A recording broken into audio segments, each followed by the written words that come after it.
நிறுவனத்தின் உள்ளே சென்றால் உரிமை இழந்து அடிமை போர்வை போர்த்தி கொள்வோம்.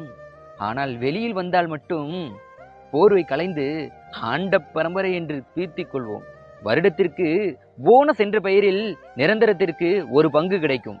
ஆனால் எவ்வளவு போராடினாலும் தற்காலிகத்திற்கு கடைசியில் சங்குதான் கிடைக்கும்.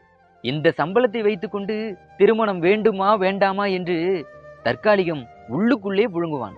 ஆனால் இவர்கள் தங்கள் வாரிசுகளுக்கு வேலை வேண்டி தற்காலிகத்தின் வாழ்க்கையையும் விழுங்குவார்கள். சில 100 ஊதியம் பெற்று வெளியில் வந்தால் இவனுக்கு பசிக்கு அரிசி 50 ரூபாய் பாரு.